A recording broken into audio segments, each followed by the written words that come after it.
feel like we have been talking about this day for a long time. 3 years in the making, and history has been made. Michael Young, the first ever 3-time Olympic champion. Let's reflect on actually what has been a pretty action-packed show jumping day as well.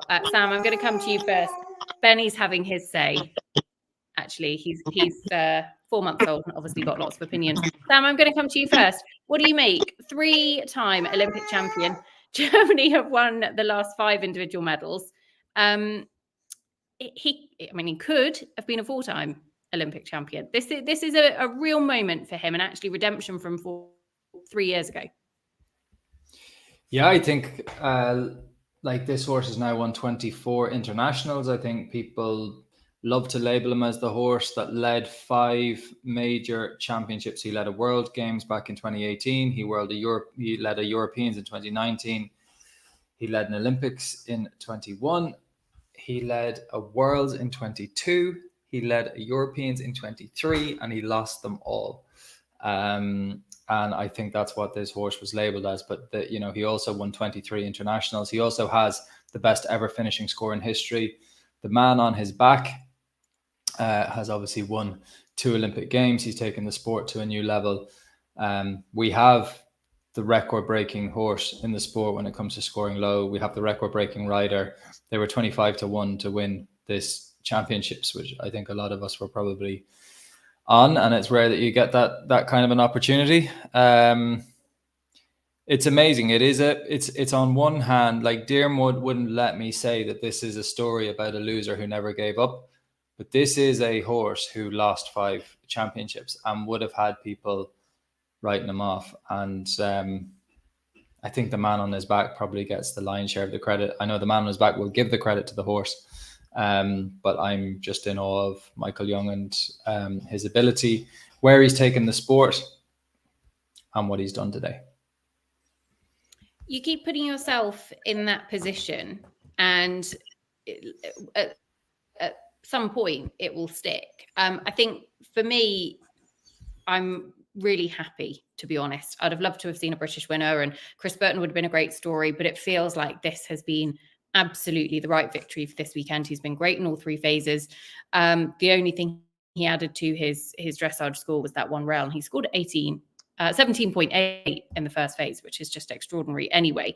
Kylie, you will have watched him over the years, and just from your mind, how good was he this weekend? And actually going into that individual show jumping, it wasn't too dramatic, to be honest, which almost in my mind puts more pressure on, because yes, you're jumping for an Olympic gold medal, but actually a rail becomes very costly because nobody else has been having problems.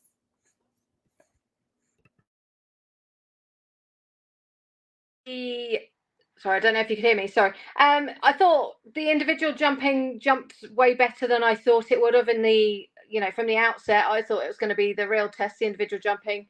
But going back to Michael Young, I mean, the guy is unbelievable in the way that he can come out. He rides this cool, calm, collected way. He gives the horse every opportunity to be as good as it can be on the day. And as Sam's already referenced, there's a few times where he's not done that, but the tenacity, the repetition, the belief in his training to produce a result and not change anything. Because as riders, sometimes think this isn't working, I've got to change it. When you watch him, he actually just keeps doing the same thing, and he trains the horse. Even when he's in the ring, he's training the horse. And today, it was his payday. It was such an inspiration to watch.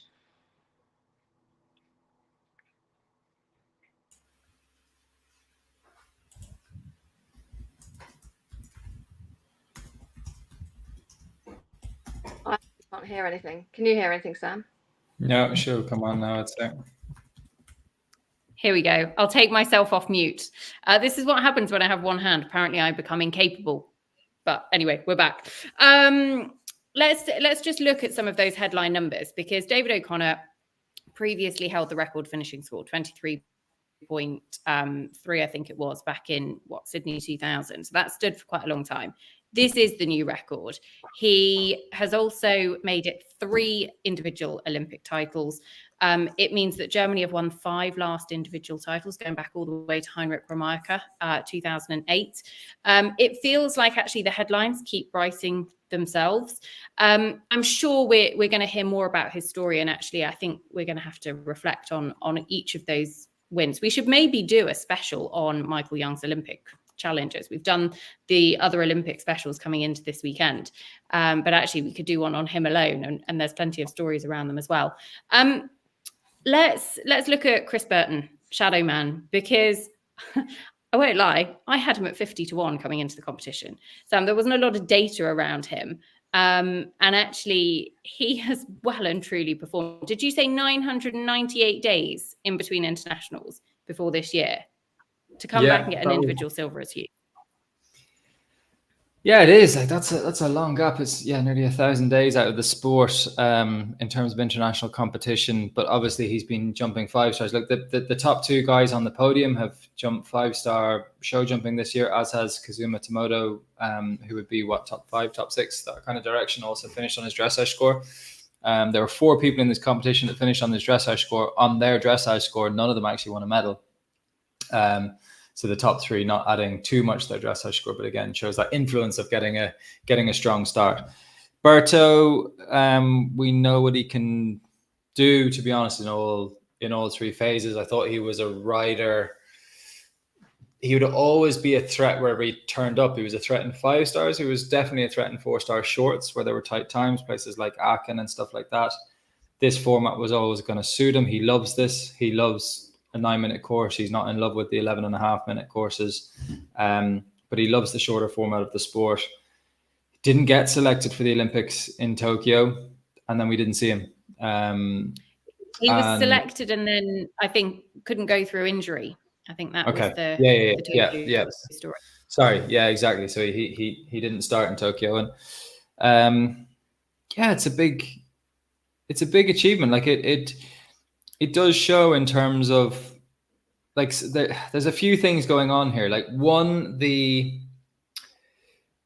3 per team does knock out some competition. You know, like there was no Yaz Ingham, there was no Kitty. Like some of these, it is the case that, you know, sometimes depth is a big thing here.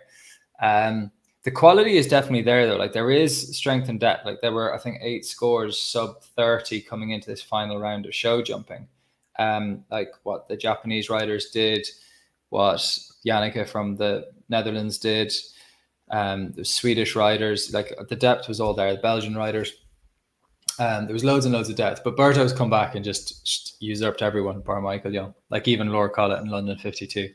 He's produced his best ever score. He's produced his biggest ever result of his life, I would say. I know he's won 5 stars, but he's not won a major championship medal. He's done it off a long break.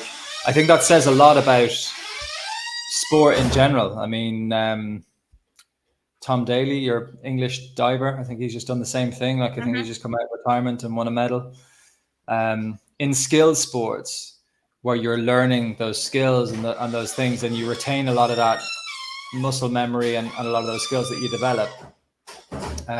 Sometimes it's just about being in the right place to not make mistakes, to bring what you do in training into the ring and have a level of relaxation. Of course, you need to be sharp, but you also need to be relaxed. And look, Berto was there. The 2 of them, him and Young, were just as cool as anyone today.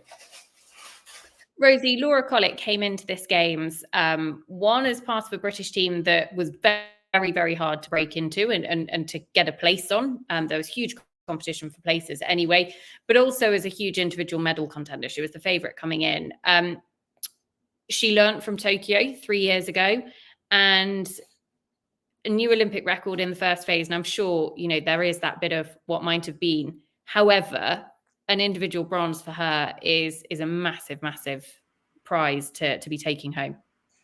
It's huge, absolutely huge. And I think she's going to be absolutely delighted. I think people are watching the medal ceremony now saying that she looks absolutely thrilled, quite rightly so. And I'm delighted for her as well, because of course we know him as London 52, who can break all these records and perform like he can. And the build up to the Olympics has been stellar with her 4-star runs. But she had the blip at the Europeans. She had, not a perfect performance in Tokyo. And now it's all come together at a championship for her. Just 0.8 of a time penalty cross country. Okay, it cost her silver, but, in the grand scheme of things, I think she's going to be absolutely delighted. And I think everybody had confidence in her. It's interesting. We did a poll on the WhatsApp group as to it. Sam popped it up. I think it was time to make your prediction. Which of the top 4 will miss out on a medal? And it was actually really interesting to see who people had faith in. People had lots of faith in Laura Collett and Chris Burton. People thought that Felix Vogt would miss out on a medal. And actually Michael Young. People didn't have much faith in Michael. And that's really interesting because, it's been, so close. He still had faith in himself, and quite rightly so. And interestingly, he actually didn't lead this championship from the start like he did the others. So, I found that fascinating, hearing everybody's opinion as to who they actually thought was going to make it onto the podium.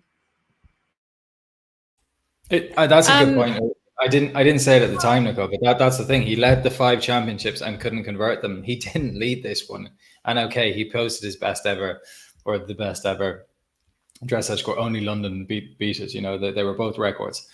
So it's not like he underperformed, but it just does go to show that you've got to, yes, there's influence and importance on each phase, but you have to deliver. Even we knew that clear rate was seriously high in that second round. It was, the first 5 came in and left all the poles up. And as I said, we had 4 FODs, 4 people finishing on their dressage score in the competition today. There's only been 8 in history coming into today. There's actually only been 4 in this century. So there were, Michael Young had done it twice, and Andrew Hoy had done it twice. Andrew did it in Sydney and Tokyo. Michael did it in Rio and London. Then 4 people went and did it today. But you still felt the pressure coming in on that last round. You're like, okay, there is always pressure on. You've always got to do it. But yeah, there was a bit of, the lead did change hands a couple of times. Like it was interesting. Tom McEwen was one of those who finished on his dressage score. Kylie, he has long been a rider at the very, very top of the sport. He's won a 5-star and everything else. He obviously took the individual silver in Tokyo 3 years ago. And JL Dublin actually was probably the horse that people spoke about the most in terms of selection for the squad. Obviously, there was so much competition for it. He, I thought, was absolutely brilliant, but I don't think I've ever seen Tom ride as well as I have this weekend.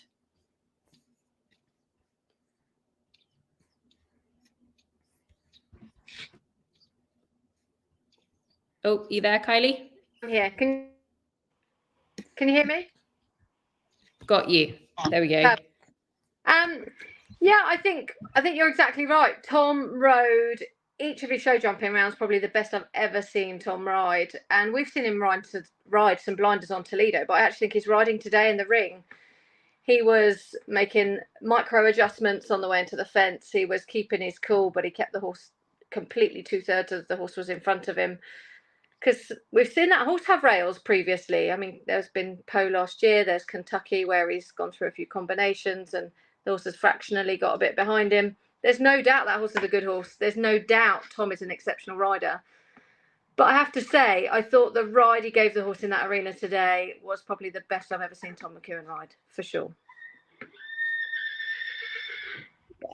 Agree completely. There was something very kind of gritty about it. Sometimes you've really got to make it happen. I thought he rode like that cross country. I thought he rode like it in both rounds of jumping. I thought he was absolutely phenomenal. One thing I would say, and I was pleased at the end of this because there was obviously so much talk about it. We touched upon it earlier this morning when we went live. Ros Cantor's 15 penalties, which didn't cost the British team a team gold. And it didn't ultimately cost Ros an individual medal, which, Sam, I feel like, yes, she would have dearly loved. I think she would have been 5th without them. But actually, it would have been an even harder pill to swallow if there was no Olympic medal as well. Yeah, I think that learning is just to sort out that rule, I think, and sort out how we do it, and to show, and I think for people to, it's the subjectivity thing is the problem, and that doesn't, like that. I think to make it non-subjective, and then it's okay. Everyone can kind of take it then a little bit. The Michael Young, talking back to in the story I talked about, the sort of the annual or the Olympic controversial moment of the year that is sort of ingrained into the rules, that there has to be some controversy. I think even in Rio was where all the flags started, and then it was the pin in Tokyo. The only thing about the pin in Tokyo, Michael's, was not even the fact that it was yellow pins, which were very new and we didn't really know about them. It was that one fence had 7 activations, and we've never seen that before. It's such an outlier. And where it was positioned, it just looks like it just looked to everyone like a technical fault. Like he barely touched it and it activated later. And again, it looked unfair, and Rose's looked unfair. Now, the difference between, you're right, they're both unfair. I think both people would say Rose Cantor jumped that fence, and I think everyone would say that Michael Young jumped his fence as well, and that penalties shouldn't have been awarded in both cases. You got to learn. I think we've learned from the pins. I think we've seen less. I think, yes, they can be positioned in places that you got to be careful where you position them. But we've got them better. I think everyone accepts now that when they're activated with a similar amount of force. We just got to do it the same with the flags, and that's where knocking them, or however we do that, just make it fair. It was interesting, actually, for me. I think one of the biggest differences was that there was some fairly widely circulated footage around Rose's, and Michael's very much felt like this sort of secret video that nobody saw unless you saw it. And certainly I didn't see it until after the games, and I don't really think you can make an opinion on it until you see it. Other big performances, Sam, I have to say, the Netherlands, Janneke Boonschouwer, Champ de Teleur, broke all of the Dutch records this weekend in Paris. Yeah, huge. She's an emerging star. First Dutch rider to finish on a dressage score, best finishing score by about 20 marks. To be honest, at the Olympic Games from a Dutch rider. First top 10 best finishing position. I love this. We were looking at it, and the previous best finishing position for a Dutch rider at the Olympic Games was Tim Lips, equal in 15th with Martin Lips. So his dad. So isn't that quite cool? That's his son and dad. That's really fun. But anyway, Janneke has leapfrogged them both, and I thought the Swedish team, they will be saying, hey, what about our 15 penalties? Because they'll feel, I think they were in there appealing as well, trying to get it off, and that has made a big difference there in the team competition. But I don't think we want to, go into it's learn. You got to learn from these things. And again, just make the point that we don't want to. It's not that we want to penalize horses for being a little bit offline, but I would say that we do that in dressage all the time. If someone was to say, I halted, like, why are you giving me penalties? Why aren't you giving me a 10? I halted, and they're saying, yeah, but you weren't quite square, or the outline wasn't quite perfect, or we do look for very high standards, and we do want to reward very high standards of riding. And if you want something to matter, then penalize it, make it matter make it matter on the leaderboard. But secondly, whatever you give feedback on will improve. So dressage performance has gone through the roof, and actually, even the type of horses we have and how we train them and things like that, like the level of dressage that we ride to now versus 10, 15, 20 years ago is much higher. It's the same with the show jumping, because you're constantly getting the feedback. If you don't penalize cross country, the standard will go down. Like, there'll be people who go around clear inside the time, they will get the perfect score, but if you analyze that performance, they may not have ridden that well. There has been a lot of instances of people going clear inside the time, and you're going, oh my God, that wasn't great. Now, if you are smart about how you create a phase, you will improve riding hugely within that phase. But if you're casual in how you penalize a phase, the riding of the performance becomes casual. So I think there's ways that we can do it, but you must keep it authentic. Like, don't punish good. Like, the whole thing is, don't start putting like knockable fences going into water where a horse will, don't penalize good riding. You must penalize only bad riding. And that's what we got to get right. And Ros Cantor's clearly wasn't bad. I think there will be a lot of discussion. Yeah, there'll be a lot of discussion. And I think that I'm pleased that it hasn't ultimately affected the medals, because I feel like that would have rumbled on for a lot longer and not actually in a positive light for the sport at all. Yeah, it helps it flow over Can quicker. we? I have one more thing that I would love to put across, actually, because I think that it's something that we really appreciate in Paris, because I'm fairly certain it's a rule that changed after Tokyo. Three in a team, obviously, Japan did use a substitute, and all four of their riders ended up on the podium at the end, which is pretty special. And I have a feeling that before that, the ruling was that whoever the final person was to show jump got the medal, and that there wasn't that sort of fourth medal. And I just think that that's very, very sad. If that had still been the case, it was very special to see them on. Standout moments. We've had a manic week. What is the standout moment for you, first of all, Kylie? Teary for Federman B and Boyd, and just that whole, he jumped some really good rounds today, and I thought the whole story behind that horse, the way it came into the Olympics, with his, the sad story of his owner, and I thought Boyd did a great job, and it meant as much to him as it probably does to everybody else that's got something with some involvement with that horse. So that was a really good moment. And just for me, being the other thing was the Japanese team being able to stand on the podium having had a substitute rider. I thought that was actually, that opens up a bit our sport, and I thought that was a really, really good thing, because sometimes you feel like if you go as the substitute, that are they going there to make up the numbers? Well, now the answer to that is no. You can go there and make a medal.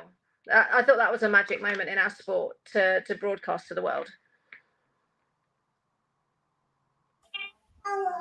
Anybody that questions the old 3 from 3 format can't say that actually this time it didn't make for a really exciting competition. Yeah, and I don't know without it if it would have been, like there were still 10 clear inside the time on cross country at it would have been a bit low score. There would have been a bit too readable and a bit too predictable, I think, if it hadn't. So if you are going to make your courses a lot safer and produce better pictures, which I think you have to. I don't think you have a choice on that. I mean, well, safety, we want it. Like, I don't think there's any rider that's there going, I want to have any risk on my horse or myself that I don't need to have. Like, we want to be pushed out of the comfort zone. And I think enough riders were, but only just. Like, if 10 people can do it. Similar in the show jumping in the first round. I think maybe in the second round they were a little too much in the comfort zone. That's when you're watching an Olympic Games play out, you're watching the medal round of an Olympics. You don't want to see chaos. I thought Bertoni was too far out of the comfort zone. Didn't think it looked great. I thought badminton as well. Again, we didn't read for the, so you got to get, that's a delicate line to get right. But I thought they got it right the whole way through and the format helped that. And we got the good pictures and we got the real change in the leaderboard. Really hard question to ask, Nicole, the moment of the Olympics. It was obviously amazing to see Laura breaking her record and doing things like that. But being honest about it, I was thinking about the scoring at that time, because I was watching Julia's test being like, oh my God, they're marking really high. I was like, we're going to have one of those high scoring Olympics.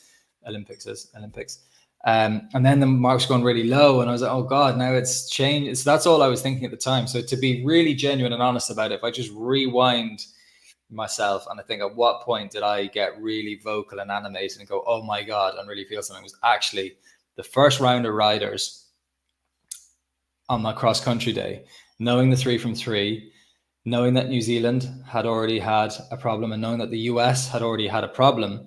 In that first round of riders, we were saying, okay, 2 of the big countries are struggling here. And Karim Lagois, for the home team, we had just heard the roar. And we had just gone, when Julia went out on course, we all went, oh my God, look at the spectators. Oh my God, look how beautiful it was. We were feeling something. We were like, this looks amazing. Then we had the bit of drama, and then we nearly had the first massive drama.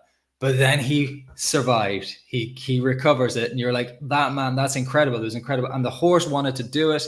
The horse jumps through the fence, ears pricked, Karen picks him up. You're like, oh my God, what a save, medal. Like everything was going on. I was feeling the sport. I was feeling the atmosphere.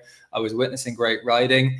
And then Karen just, again, like I said yesterday, just puts the cherries on top with his own facial expressions and his own, like he celebrated like you see other people in sport celebrating. You watch this Olympic Games, you watch people cross the finish line.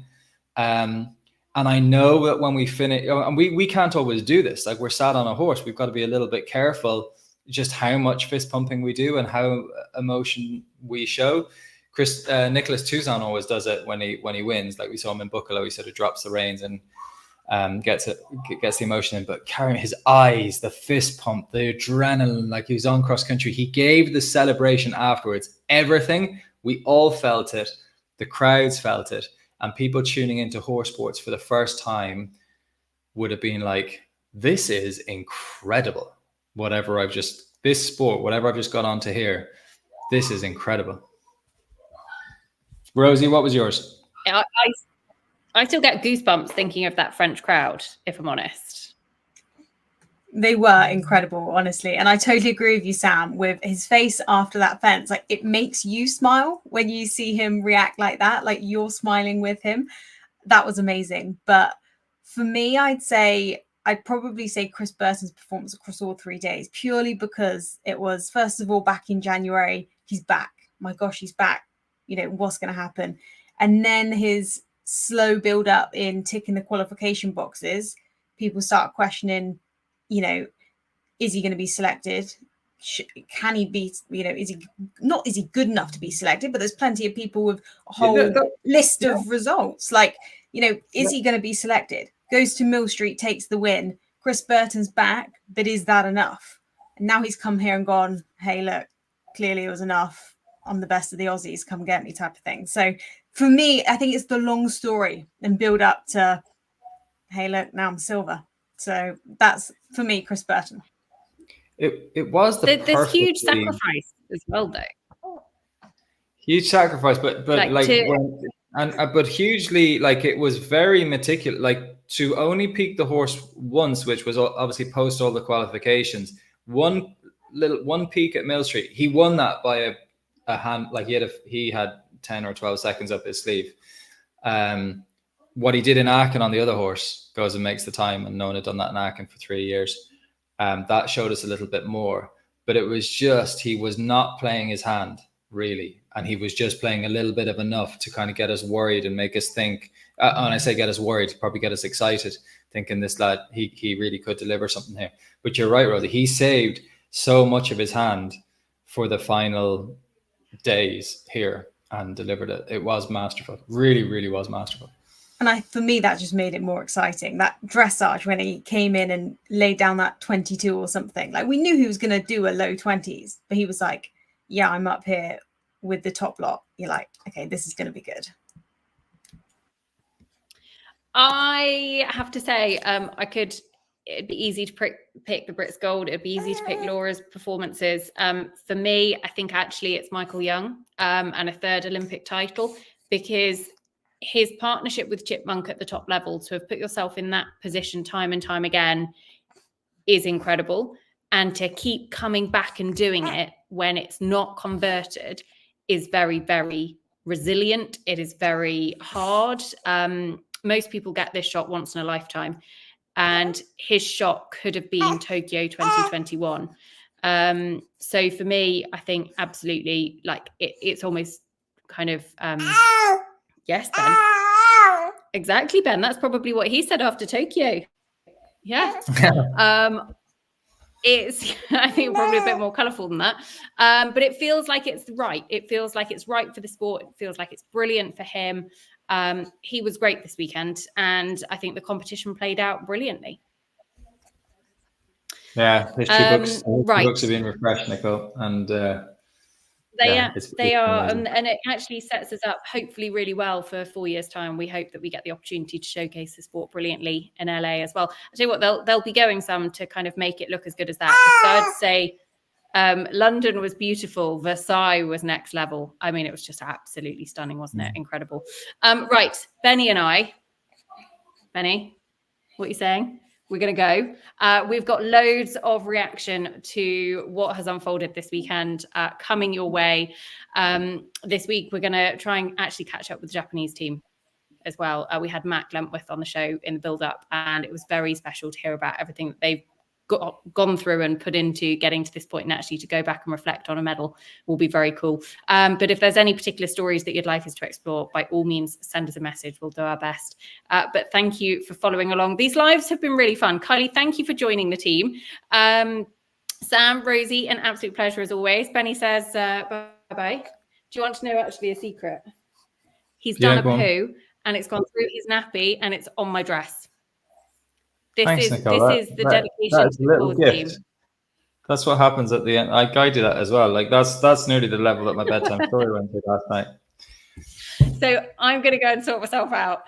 Thank you all for tuning in. Just the most incredible week of sport. And if you're still watching the Olympics over the next few weeks, I'm sure there's going to be loads of other stories, but eventing has certainly held its own. And we're going to give you all of the behind the scenes insight as well, coming your way very soon. Thanks, team. Thanks, everyone.